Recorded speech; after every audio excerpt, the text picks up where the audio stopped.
নমস্কার বন্ধুরা, রুচির কিচেনে সবাইকে স্বাগত জানাই। আজকে পটল দিয়ে দারুণ টেস্টি নিরামিষ একটি রেসিপি নিয়ে এসেছি। আশা করি আপনাদের ভীষণই ভালো লাগবে। চলুন রেসিপিটা দেখে নেওয়া যাক। তো প্রথমেই দেখুন, এখানে আমি 300 গ্রাম পটল নিয়েছি। পটলের খোসাটাকে এইভাবে ছুলে নিতে হবে। কিছুটা খোসা ফেলে দিতে হবে, আবার কিছুটা কিন্তু এইভাবে রেখে দিতে হবে। তারপরে পটলটাকে খুব ভালো করে ধুয়ে নিয়ে পটলের দুই সাইড থেকে এইভাবে অল্প অল্প করে কেটে নিতে হবে, তাহলে ভেতরে মশলাটা ভালো করে ঢুকবে। এখন এই পটলের ভেতরে দিয়ে দেবো অল্প করে একটু লবণ। তারই সঙ্গে নিয়েছি অল্প করে একটু হলুদের গুঁড়ো। দেখুন, খুবই অল্প দিতে হবে হলুদের গুঁড়োটা। এখন হাত দিয়ে খুব ভালো করে এইভাবে মেখে নিতে হবে। পটলের গায়ে হলুদ লবণটা যেন ভালোভাবে লেগে যায়, সেইভাবে কিন্তু এইভাবে মেখে নিতে হবে।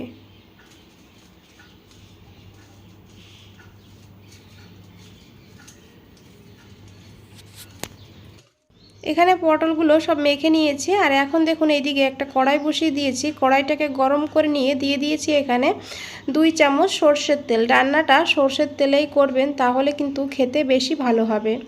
তেলটাকে ভালো করে গরম করে নিতে হবে। আর তারপরে এই তেলের মধ্যে দিয়ে দিতে হবে এই পটলগুলো। তো সব পটলগুলো কিন্তু এখানে আমি দিয়ে দিয়েছি। এখন এই পটলটাকে ভালো করে ভেজে নিতে হবে একটু সময় নিয়ে। এদিকে পটল ভাজা হতে হতে আমি একটা মশলা বানিয়ে নেব। এখানে দেখুন, নিয়েছি 10-12টা গোলমরিচ, আর তার সঙ্গে নিয়েছি এখানে 1 চামচ হলুদ বা সাদা সর্ষে, আর নিয়েছি এখানে 1/2 চামচ কালো সর্ষে, আর এখানে নিয়েছি 1 চামচ সাদা তিল, আর তার সঙ্গে নিয়েছি এখানে 1/2 চামচ জিরের গুঁড়ো। আপনারা চাইলে গোটা জিরেও এখানে দিতে পারেন।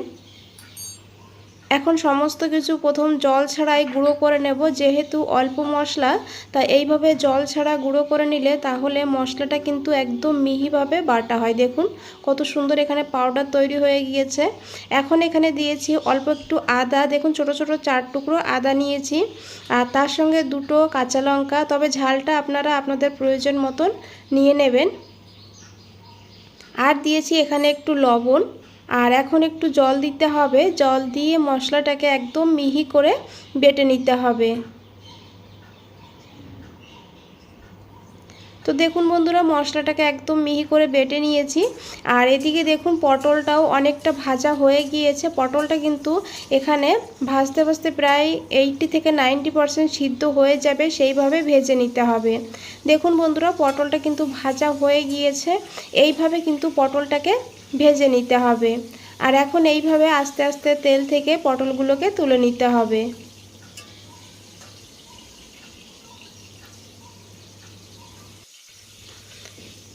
তো এই তেলের মধ্যে আমি আরও অল্প করে একটু তেল যোগ করে দেব। আপনারা চাইলে নাও দিতে পারেন, তবে অনেকটা পটল, সেই জন্য আমি আর একটু তেল যোগ করে দিয়েছি ফ্লেভারের জন্য একটা শুকনো লঙ্কা, আর দিয়েছি এখানে 1/2 চামচ কালো জিরা। ফোড়নটাকে একটু ভেজে নিতে হবে।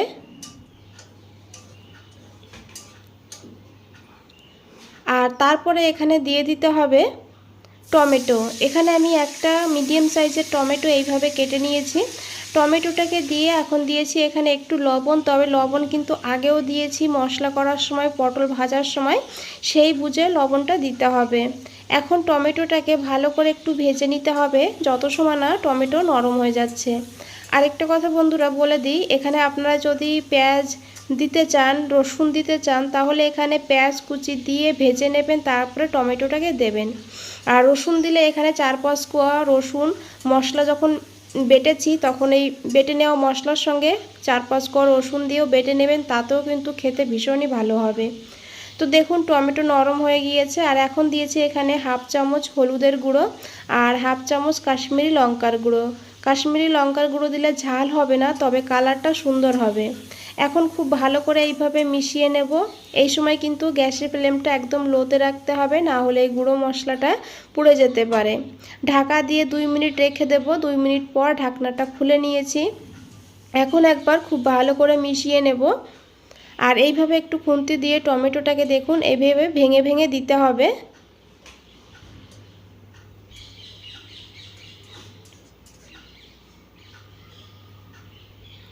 আর এখন এখানে দিয়ে দিতে হবে বেটে রাখা মশলাটা।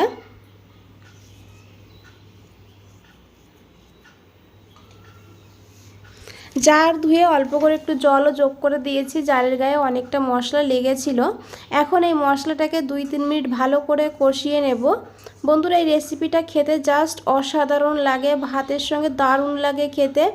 একবার হলেও বানানোর অনুরোধ রইল। তো দেখুন মশলা থেকে একদম তেল ছেড়ে দিয়েছে। এইভাবে কিন্তু মশলাটাকে ভালো করে কষিয়ে নিতে হবে। তো দেখুন এখানে আমার মশলাটা কষানো হয়ে গিয়েছে, একদম তেল কিন্তু উপরে উঠে এসেছে। এখন এখানে দিয়ে দিতে হবে 1/2 চামচ চিনি। চিনিটা অবশ্যই দেবেন টেস্টটাকে ব্যালেন্স করার জন্য। আর চিনিটাকে দিয়ে এখন খুব ভালো করে আবারও মিশিয়ে নিতে হবে। আর তারপরে দিয়ে দিতে হবে এখানে এই ভেজে রাখা পটলগুলো। পটলটাকে দিয়ে খুব ভালো করে মিশিয়ে নিতে হবে। আর পটলটাকেও কিন্তু মশলার সঙ্গে এইভাবে কিছু সময় কষিয়ে নিতে হবে। বন্ধুরা রেসিপিটা ভালো লাগলে অবশ্যই একটা লাইক করে দেবেন, চ্যানেলটাকে সাবস্ক্রাইব করে পাশে থাকবেন।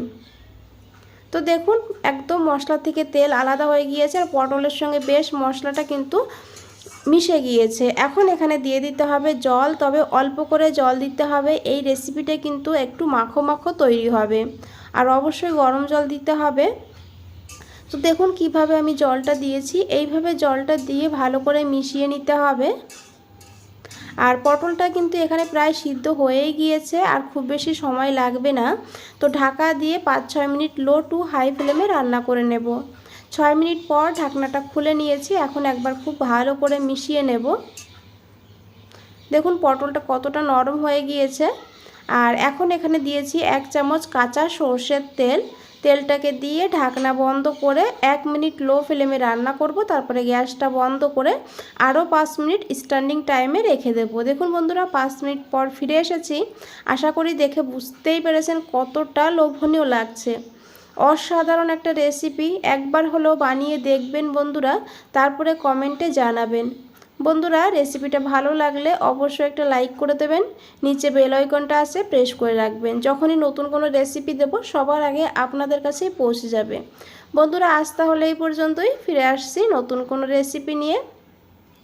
ভালো থাকবেন, সুস্থ থাকবেন। সবাইকে অনেক অনেক ধন্যবাদ এত সময় ধৈর্য ধরে রেসিপিটা দেখার জন্য।